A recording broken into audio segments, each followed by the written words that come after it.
Let's start. आज हमारे पास जो प्रॉब्लम है कैपिटल बजटिंग के रिलेटेड, उसका जो क्वेश्चन है वो हमारे पास क्वेश्चन नंबर 5।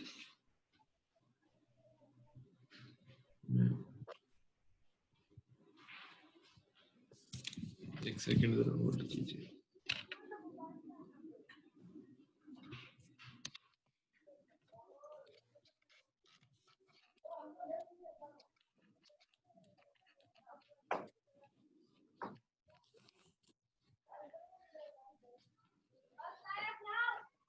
माइक्स जरा ऑफ कर दें प्लीज।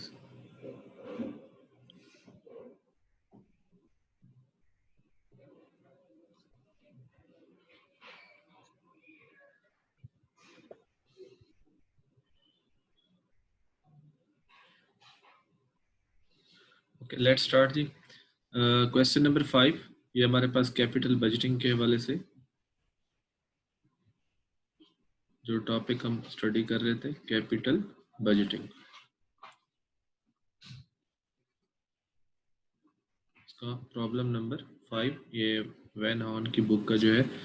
तो इसको फर्स्ट ऑफ ऑल रीडिंग करते हैं क्वेश्चन की। Their electronics can make either of the two investments at time 0, assuming a required rate of return is 14%.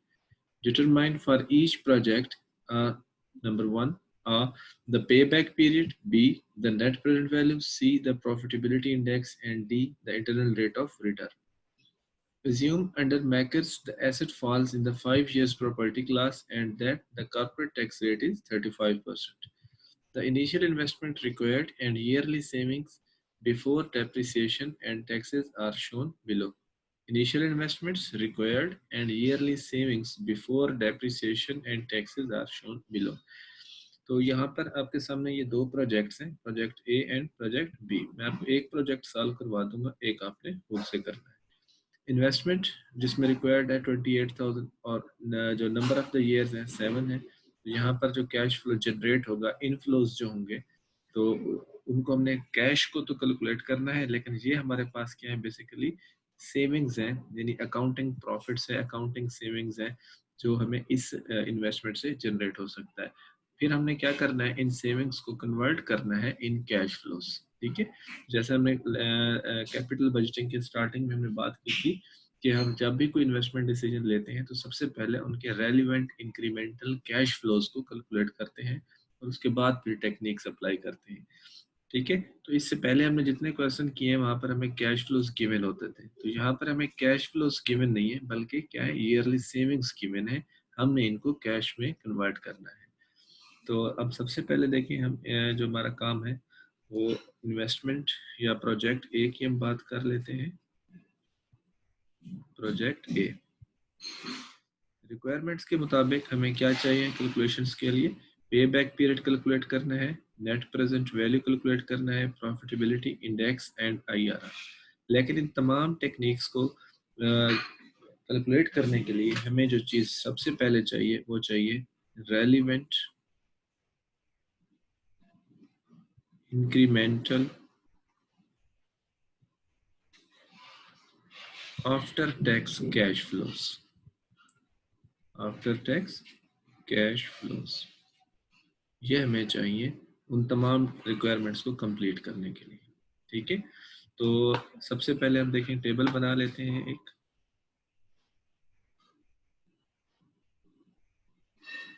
यहाँ पे लिख लेते हैं ईयर 1, ईयर 2, ईयर 3,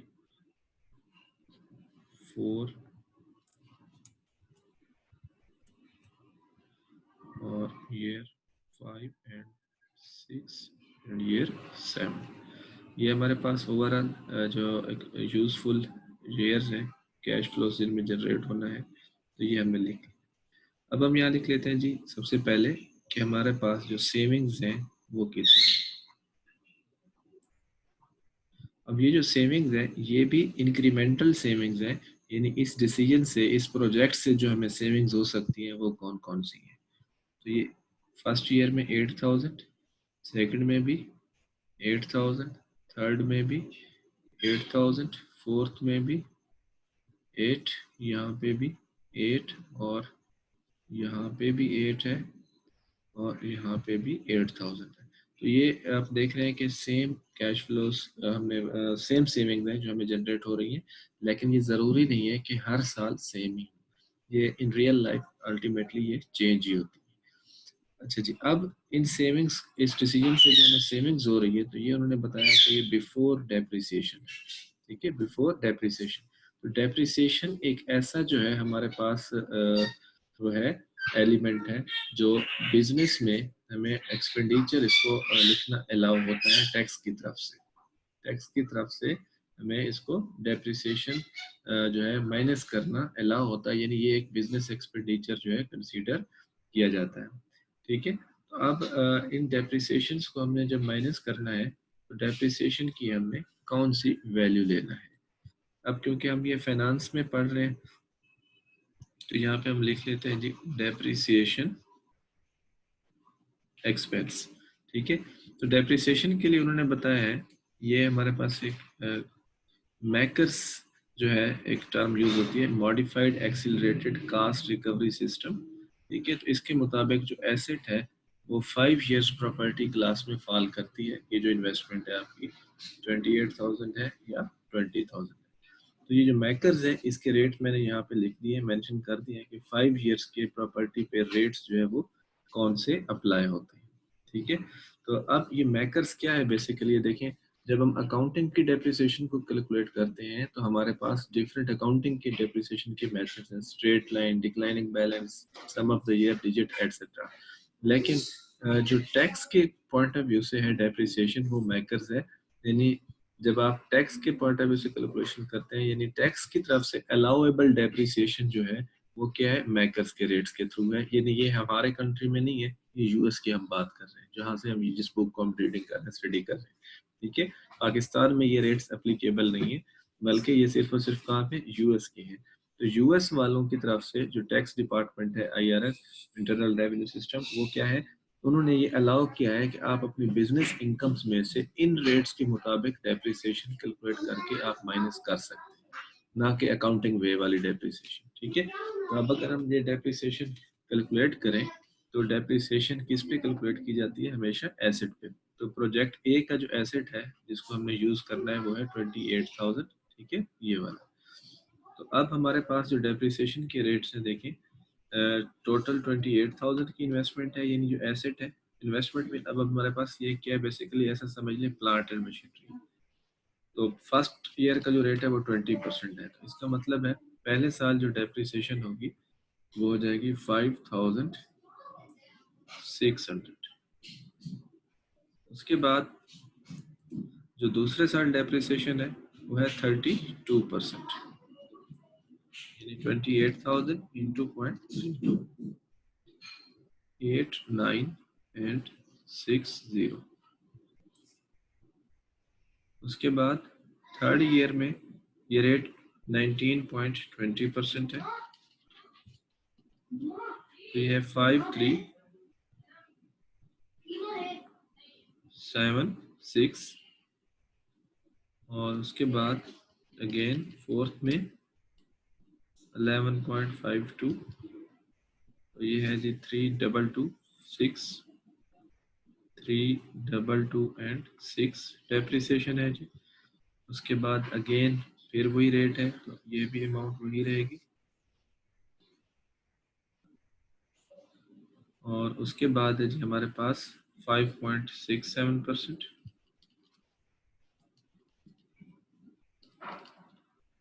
तो ये है जी 1613,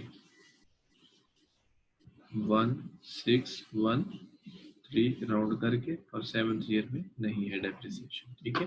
तो ओवरऑल अगर आप देखें तो ये परसेंटेज कैलकुलेट होकर 100% हो जाती है। इसका मतलब है एसेट की जो डेप्रिसिएशन है वो 100% यहाँ पे होगी। अब आप देखें फर्दर,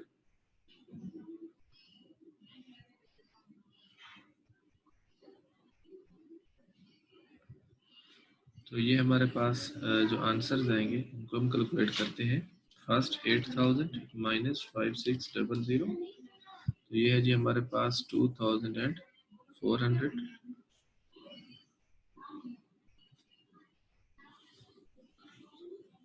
8,400 और नेक्स्ट में हमें लॉस हो रहा है माइनस में 960, फिर हमें गेन हो रहा है 5376 2624 again 4774 and then 4774, then 8000 minus 1613 6387 और यहाँ पे 8000 स्ट्रेट फॉरवर्ड आ जाए। अच्छा जी, अब हमने यहाँ पे मैनेज करना है टैक्स, ठीक है। टैक्स का रेट जो है ये उन्होंने हमें बता दिया है 34%।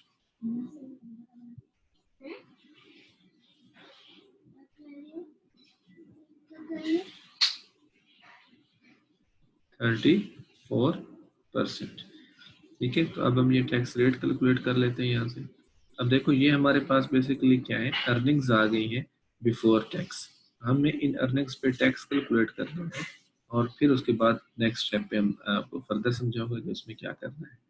अब 2400 प्रॉफिट है तो इसके ऊपर जो टैक्स बन रहा है वो हमारे पास है जी 816, माइनस करेंगे तो हमारी नेट इनकम यानी नेट प्रॉफिट आफ्टर टैक्स आ जाएगा। ये मैं लिख लेता हूँ, नेट प्रॉफिट या नेट सेविंग्स आफ्टर टैक्स यहाँ पे हो जाएगा। अच्छा जी, उसके बाद हमें लास्ट जहाँ पे हो रहा है तो यहाँ पे हम टैक्स रेट से अप्लाई करेंगे तो ये अमाउंट आ जाती है 326।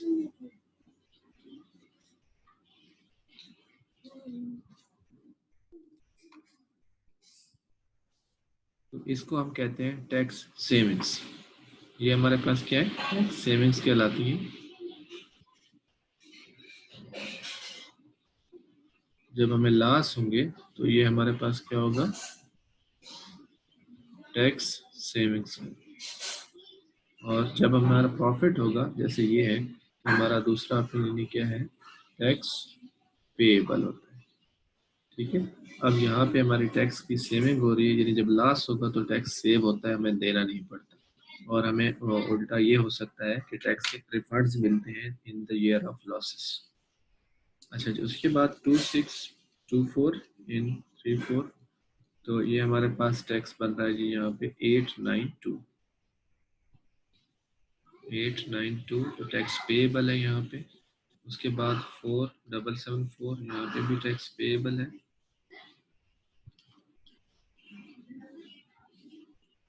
1623 यहाँ पे भी 1623 टैक्स पेएबल है, सेम क्योंकि अमाउंट है। उसके बाद 6387 यहाँ पे भी टैक्स पेएबल है। 2172 और यहाँ पे भी टैक्स पेएबल है।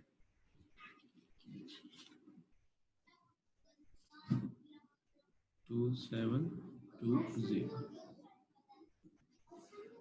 तो ये हमारे पास है net profit after tax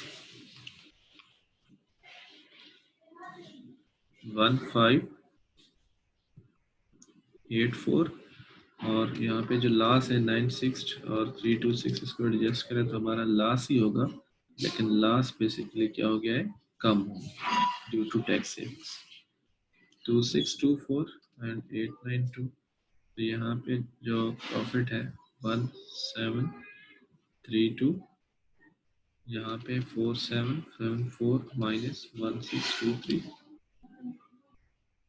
3151 4774 1623 3151 again 6387 minus 2172 4215 8000 minus 2720 52 and 80। तो ये हमारे पास नेट प्रॉफिट आफ्टर टैक्स। अब हमें देखें रिक्वायरमेंट हमारी क्या है जो हमें चाहिए, relevant incremental after tax cash flows. हमने इन नेट सेविंग्स को कैश में कन्वर्ट करना है, ठीक है। तो उसके लिए कैश में जब हम कन्वर्ट करते हैं तो जितने भी नॉन कैश आइटम्स होते हैं जो प्लस या माइनस हो चुके हुए होते हैं हम उनको रिवर्स कर देते हैं। तो अब डेप्रिसिएशन एक नॉन कैश आइटम है, तो हम इसको क्या कर देते हैं, ऐड बैक कर रहे हैं, यानी क्या कर रहे हैं बेसिकली ऐड बैक का इफेक्ट ले रहे हैं इसका डेप्रिसिएशन, ताकि ये जो प्रॉफिट्स हैं कैश में कन्वर्ट हो जाए। तो डेप्रिसिएशन यहाँ पे कितना थी 5600, यहाँ पे 8960, यहाँ पे 5376, 3226, 3226 और यहाँ पे 1613 और यहाँ पे कोई नहीं थी। अब जब हम इनको ऐड करते हैं तो हमारा जो आंसर आ जाएगा उसको हम कहेंगे relevant incremental operating cash flows.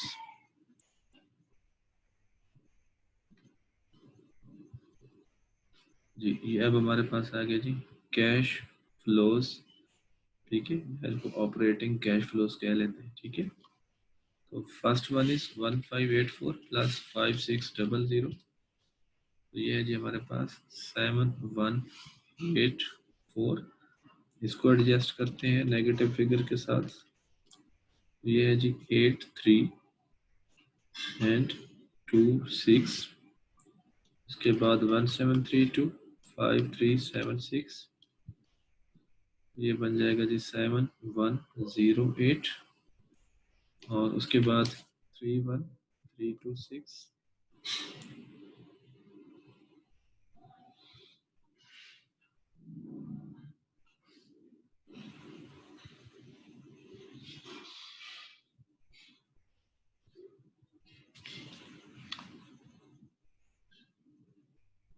3151 plus 3226, तो ये बन रहा है जी 6377, ये भी 6377, 4215 प्लस 1613,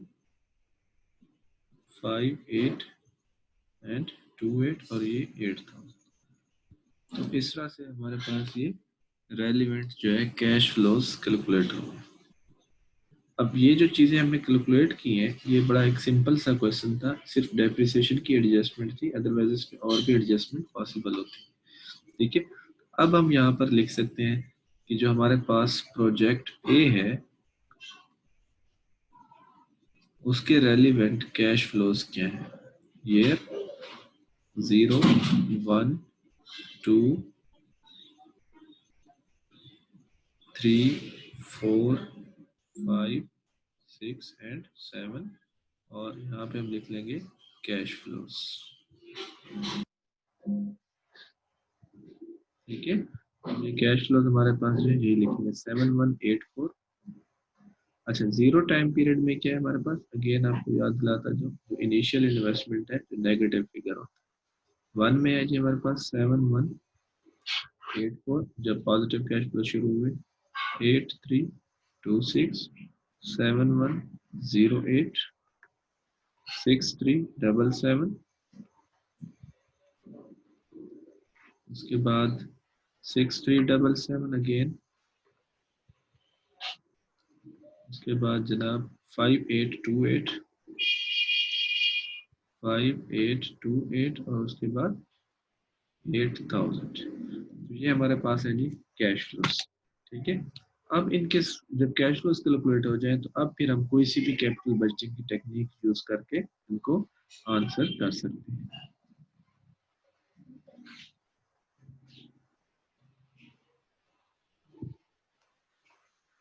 अच्छा जी, अब इसमें एक चीज सॉरी, इसमें एक हमने गलती कर ली, आपने भी नोट नहीं की, शुक्र है कि मैंने ये देख ली है।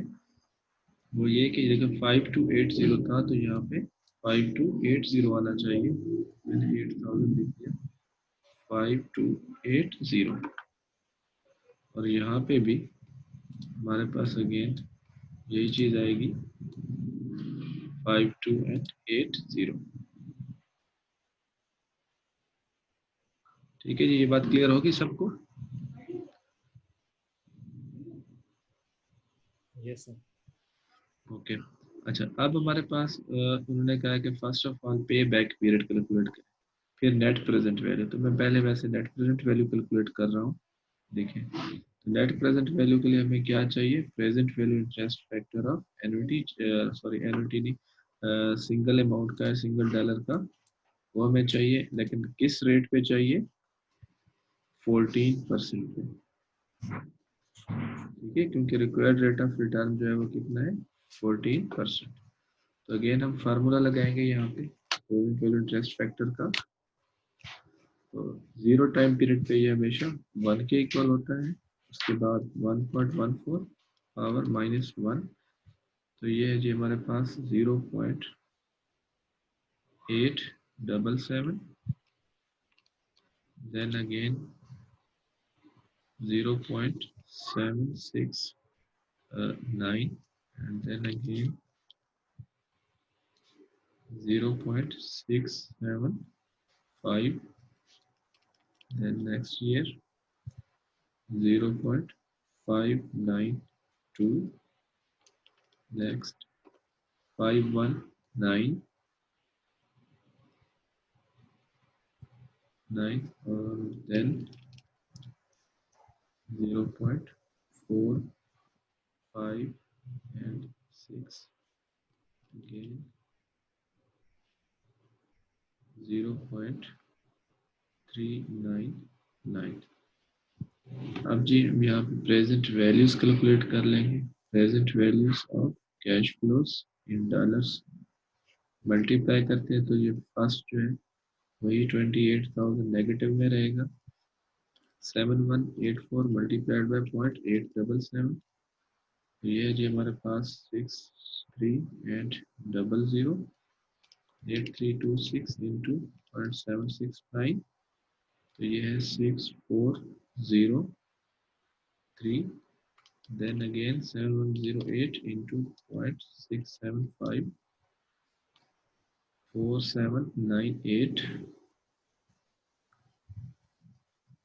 6377 multiplied by 0.592, 3775, then again 0.519 से मल्टीप्लाई करेंगे, ये 3310, उसके बाद 5282 मल्टीप्लाइड बाई 0.456, ये 2409, 5280 0.399, तो ये है जी 2106। अब हम आंसर करते हैं, तो हमारा जो आंसर होगा बेसिकली वो क्या होगा? Net present value. ठीक है, क्यों? क्योंकि हमने ऊपर इनिशियल इन्वेस्टमेंट भी लिख ली और ये present value of cash flows भी है, तो डायरेक्टली हमारे पास आ जाएगी नेट प्रेजेंट वैल्यू। ये जरा कैलकुलेट करें, अपने पास कैलकुलेटर्स है ना आपके पास? जी सर हैं। कैलकुलेट करेंगे, शाबाश, नेट प्रेजेंट वैल्यू कैलकुलेट करके मुझे बताएं।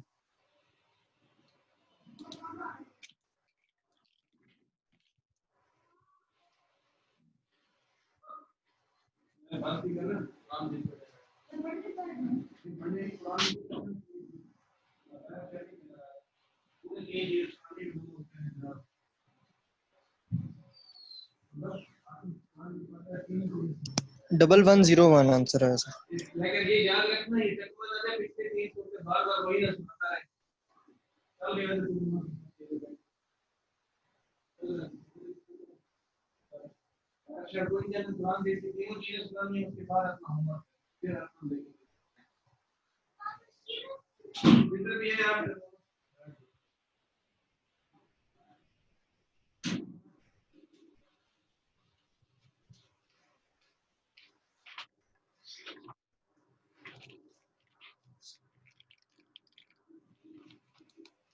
जी हो गया कैलकुलेट? यस जी सर। Sir, double 1 01। ये नेट प्रेजेंट वैल्यू का आंसर आ रहा है? जी सर। 1101 ना, जी सर। ये आपके पास आ गया जी नेट प्रेजेंट वैल्यू। ठीक है, आपको पहले भी हमने ये क्वेश्चन किए हुए हैं इस तरह के कैलकुलेशन के, तो ये आपको मजीद थोड़ा सा क्लियर हो जाएगी नेट प्रेजेंट वैल्यू कैसे कैलकुलेट करते हैं। अच्छा, अगेन हम नेट प्रेजेंट वैल्यू कैलकुलेट करते हैं, लेकिन किस चीज के लिए? Basically internal rate of return को कैलकुलेट करने के लिए। ये आप थोड़ा सा देखेंगे, इंटरनल रेट ऑफ रिटर्न। ठीक है, इंटरनल रेट ऑफ रिटर्न के लिए जो फार्मूला था हमने कल देखा उसको, तो उसके लिए हमने थोड़ा सा जो रिक्वायरमेंट थी वो क्या थी कि हमें दो ऐसे डिस्काउंट रेट्स चाहिए जिन पे एक तो नेट प्रेजेंट वैल्यू पॉजिटिव है और एक पे नेगेटिव है। अगर आप यहाँ पर देखें कि नेट प्रेजेंट वैल्यू हमारे पास पॉजिटिव जो है वो आ रही है यहाँ पे, और अब अगर हम रेट ऑफ जो डिस्काउंट है या रिटर्न है वो बढ़ाते जाएंगे तो ये वैल्यू कम होती जाएगी। हमने ये बात कल भी की थी। ठीक है, अब अगर यहाँ 14% रेट यूज हुआ है तो हम नॉर्मली दूसरा रेट यूज करते हैं, 16% पे देख लेते हैं, 18% पे देख लेते हैं, कोई भी एक नॉर्मल रेट जो है ना हम यूज करें, जैसे ये हमने कैलकुलेशन की। ठीक है, तो एक हम और रेट ले लेते हैं, प्रेजेंट वैल्यू इंटरेस्ट फैक्टर। ठीक है, तो यहाँ पर हम नॉर्मली ले लेते हैं, मैं 17% पे ट्राई करता हूँ, तो ये हिट एंड ट्रायल मेथड इसको कहते हैं। 17% पे ट्राई करता हूँ ताकि ये वैल्यू जो 1101 है ये नेगेटिव में कोई और नंबर आ जाए। ठीक है, तो यहाँ पे पहला तो ये 1 ही हो जाएगा 0 पे। फिर मैं अगेन इसको देखता हूँ कि ये हमारे पास फैक्टर्स क्या आता है, 1.17 पावर -1, तो ये है जी हमारे पास 0.854, देन अगेन 0.731, again 0.624, again 1.17 के साथ, ये है 0.533, again नेक्स्ट ईयर के लिए 0.456, देन अगेन 1.17 के साथ, this is 0.389, and then last में 0.389 के साथ करते हुए ये 0.341।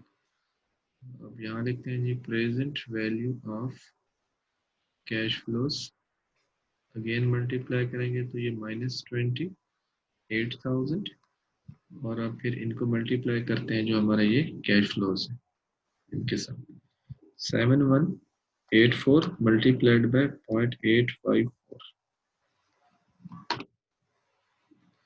तो ये है जी हमारे पास 61 एंड 35, उसके बाद 8326 इंटू 0.731,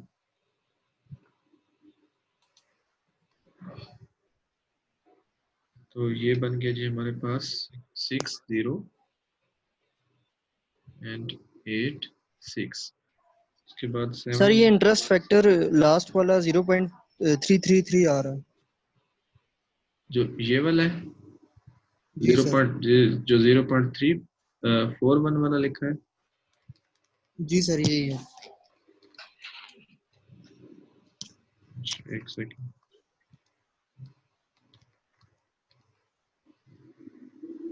ठीक है, तो इसको हम ठीक कर लेते हैं, 0.33 एंड 3, बाकी ठीक है, चेक कर लिए। जी सर बाकी ठीक है, मैंने चेक किया।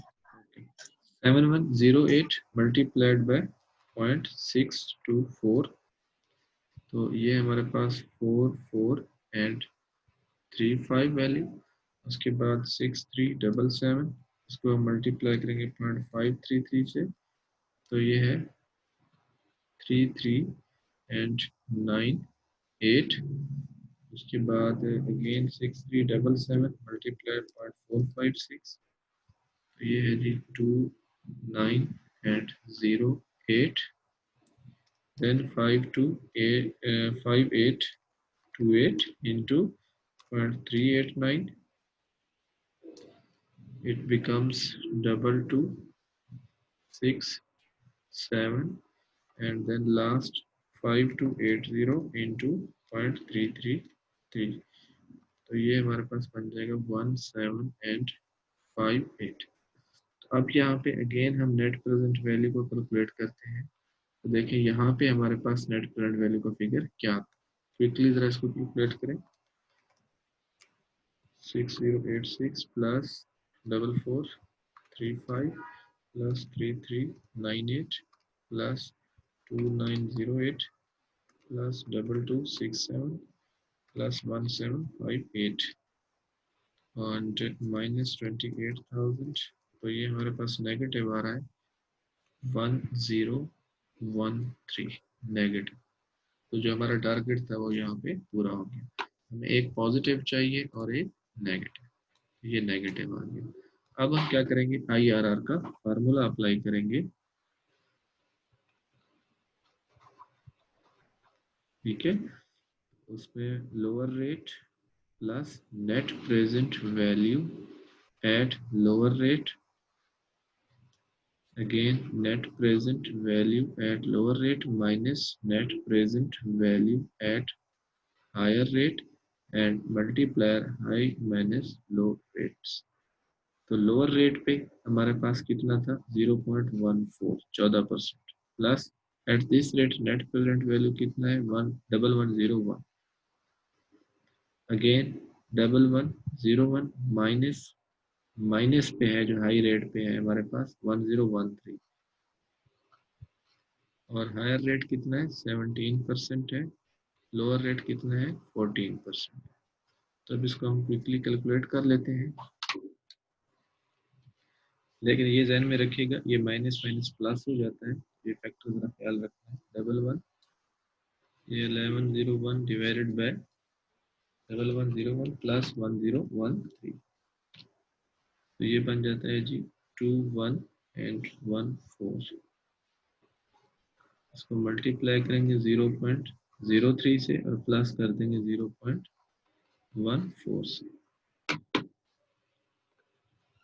जी इसको हम सॉल्व करते हैं। 1101 divided by 2114 multiplied by 0.03 and plus 0.14, it becomes 15.56% और ये अप्रोक्सीमेट हमारे पास रिजल्ट्स। ये है जी आपका IRR।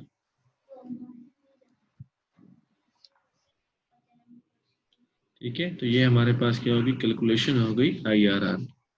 तो ये क्लियर होगी आपको, इसमें कोई है कंफ्यूजन IRR की कैलकुलेशन?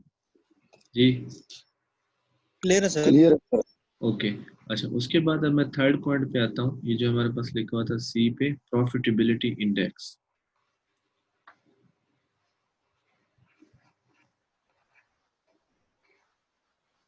प्रॉफिटेबिलिटी इंडेक्स, इसका हमारे पास सिंपल वही फार्मूला है, present value of cash flows in इसका summation divided by initial cash outflow. ठीक है, यानी जो इनिशियल इन्वेस्टमेंट है। तो अगर हम ये कैलकुलेट करें, ये अब अपने ओरिजिनल डाटे पे देखना है जो हमारे पास 14% पे था। ठीक है, तो हमारे पास जो present value of cash flows है, यानी जो ये वाले फैक्टर्स हैं पॉजिटिव, ये वाले present value of cash flows, इनका टोटल हमने डिनोमिनेटर में नंबरेटर में रखना है। ठीक है, ये कितना है हमारे पास, प्लस अगर करते हैं तो ये है 29,101 और डिवाइडेड बाय इनिशियल इन्वेस्टमेंट जो है वो 28,000। आंसर देखते हैं इसका, तो ये है जी 1.0393। चले अब डिसीजन की अगर हम बात करें यहाँ पे, तो एक्सेप्टेंस क्राइटेरिया क्या है हमारे पास, if profitability index greater than 1, हम प्रोजेक्ट को क्या कर लेते हैं, एक्सेप्ट कर लेते हैं, लाइक दिस वन कि यहाँ पे ग्रेटर देन 1 है, तो हम इसे क्या करेंगे, एक्सेप्ट कर लेंगे। ठीक है जी। उसके बाद है जी हमारे पास जो है कैश फ्लोज हैं, जो कि हमारे पास उन कैश फ्लोज को हमने कैलकुलेट करना है, यानी यूज करना है कहाँ पे, अपना पे बैक पीरियड को कैलकुलेट करते हुए। अब हम पे बैक पीरियड जब कैलकुलेट करेंगे तो अपने पास डिस्काउंटेड कैश फ्लो यूज करेंगे, जैसे कि हमने कल भी किए थे लेकिन क्लियर नहीं हुए थे आपको, तो फर्दर हम अभी उनको कैलकुलेट करते हैं जो हमारे पास कैश फ्लोज हैं उनके पॉइंट ऑफ व्यू से। अब देखें, अभी मैं रिक्वायरमेंट ए सॉल्व करने लगा हूँ, कैलकुलेट क्या करने लगा हूँ, पे बैक पीरियड। ठीक है, तो ईयर्स लिख लेता हूँ मैं, और यहाँ पे कैश फ्लोज, और यहाँ पे लिख लेता हूँ अकमुलेटेड कैश फ्लोज। अब आप जरा देखिए कि यहाँ पे ईयर 1, 2, 3 एंड 4, फिलहाल मैं यहाँ पे ये लिख रहा हूँ। अब कैश फ्लोज क्या है हमारे पास, वो ये है जो हमारे पास मौजूद है यहाँ पे, ये वाले। अब ये वाले जो कैश फ्लोज हैं, अगर हम ये यूज करेंगे तो विदाउट डिस्काउंटेड है, और ये यूज करेंगे तो डिस्काउंटेड। मैं डिस्काउंटेड यूज कर रहा हूँ। ठीक है, तो अगर डिस्काउंटेड मैं यूज करता हूँ तो देखिए उनकी वैल्यूज में लिख लेता हूँ यहाँ पे कि किस ईयर में मेरा 28,000 पूरा होता है। तो यहाँ पे मैं लिख लेता हूँ जी, पहले साल है 6300, दूसरे साल है 6403, then 4798, and then 3775। अच्छा, मैं अभी यहाँ पे चेक कर रहा हूँ, वैसे हम आगे भी जा सकते हैं। अकोमोलेटेड में तो पहले में 6300 है, तो यही आ जाए। अब दूसरा क्या है, अकोमोलेट हो जाएगा जब ये वाला, तो ये हमारा टोटल बढ़ता जाएगा, ये सम अप करते जा रहे हैं। 6300 प्लस 6403, तो ये बन गया जी 12,703, यानी ये हमने इसमें क्या किया, प्लस किया। अब ये आंसर आ गया हमारे पास। अब फिर क्या करेंगे, इसमें ये प्लस करेंगे। ठीक है, प्लस 4798, ये बन गया जी हमारे पास 17,501, अगेन प्लस 3775, ये बन गया 21276। तो अभी हमारा 28,000 क्या है, पूरा नहीं हुआ। हम आगे ईयर 5, 6, 7 तक जाते हैं, ताकि हमें पता चले कि हमारा कितने ईयर्स हैं पे बैक पीरियड। तो यहाँ पे लिख लेते हैं जी वैल्यूज जो इनकी है 3310, 2409 एंड देन 2106। अब हम इसमें ऐड करते हैं ये वाली वैल्यूज, प्लस 3310, तो ये आ गया जी 2, 4, 5 एंड 8, 6, फिर अगेन 2409, तो ये बन गया 26,995। ठीक है, अब जी हम बात कर रहे थे कि हमारे पास जो पे बैक पीरियड है उसको कैलकुलेट करना है। देखिए हमारी जो इनिशियल इन्वेस्टमेंट है वो कितना है, 28,000।